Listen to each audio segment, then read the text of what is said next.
기후테크란 바로 이것이다. 한 말씀으로 정의해 주신다면. 네, 그 기후 재난을 막을 수 있는 기술, 그 기술을 통해서 새로운 시장도 열고 큰 수익도 얻을 수 있는 신기술을 총칭하는 말입니다. 지구를 지킴 돈이 돼요? 그렇죠. 네.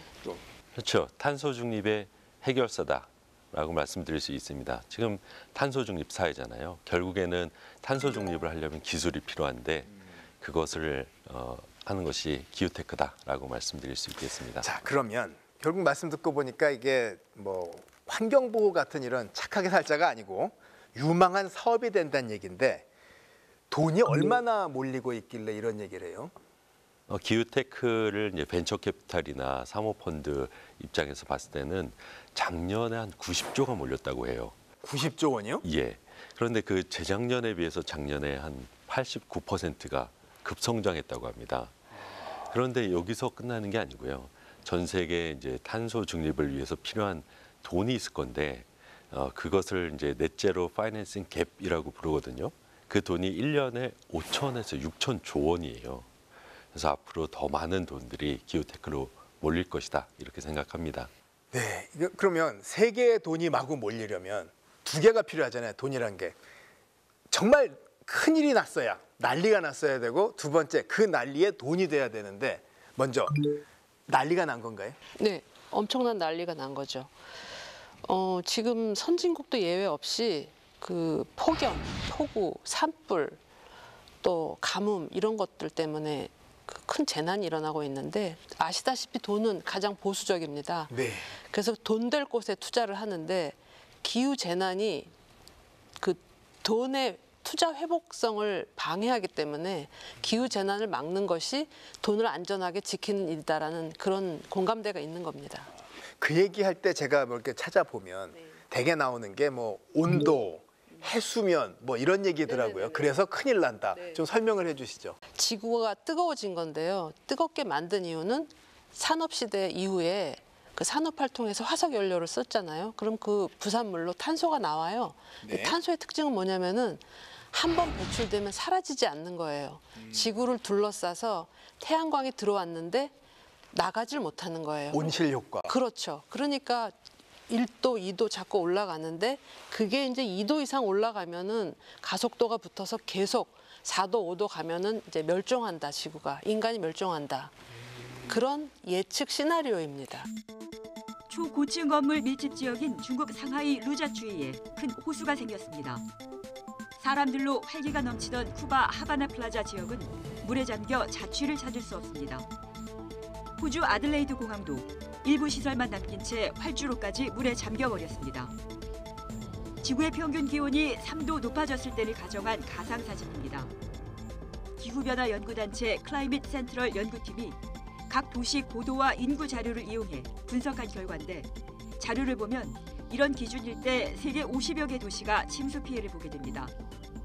예상되는 피해 인구수는 8억 명에 달합니다.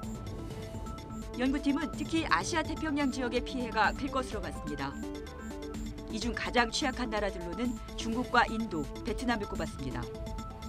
이들 국가는 최근 몇 년간 석탄 소비가 늘었다는 공통점이 있습니다.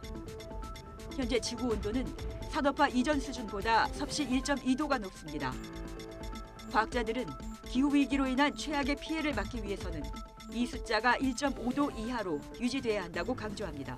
그런데 또 까칠하게 생각을 해보면 이게 기후변화 얘기가 착한 거짓말이라는 분들도 있어요. 그러니까 예를 들어서 아니 뭐 빙하기도 있고 뭐 또 뭐 운석이 충돌하면서 변한 거 이런 게 크지 뭐 탄소 갖고 그렇게 큰 일이냐라는 분들도 있는데 그분들 얘기가 틀렸다는 게 지금 돈이 보여주는 건가요?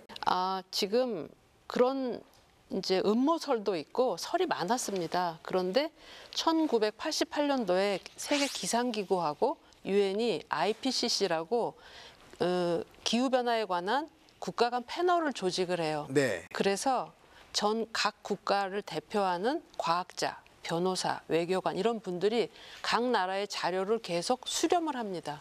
그러면서 과연 이 온난화가 사람 때문인지 탄소 때문인지를 계속 추적 연구를 해요. 그런데 그 연구 결과가 2015년도에 이거 과연 인간 때문이다. 그래서 앞으로 1.5도 이상, 그때 파리 협약에서는 2도였어요. 2도 이상 올리면 이거 멸종한다. 그럼으로써 모든 논란을 종식을 시켰습니다. 산업혁명 이후 배출된 온실가스는 지구를 뜨겁게 달궜습니다. 그동안 오른 지구 평균 기온은 무려 1.1도. 기후변화에 관한 정부 간 협의체 IPCC는 9년 전인 2014년 5차 보고서를 통해 지구 온도 상승을 2도에서 제한해야 한다고 주장했습니다. 기후학자들은 지구 기온 상승이 2도를 넘으면 과거 경험하지 못한 재앙적인 상황을 맞을 것으로 우려하고 있습니다. 지구 스스로 되돌릴 수 없는 구간으로 진입해 모든 생명체가 위험해질 수 있습니다.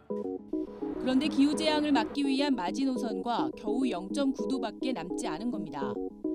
기온 상승 속도가 예상보다 빠르자 스위스에서 열린 제58차 IPCC 총회에서는 기온 제한을 더 강화한 6차 보고서가 승인됐습니다.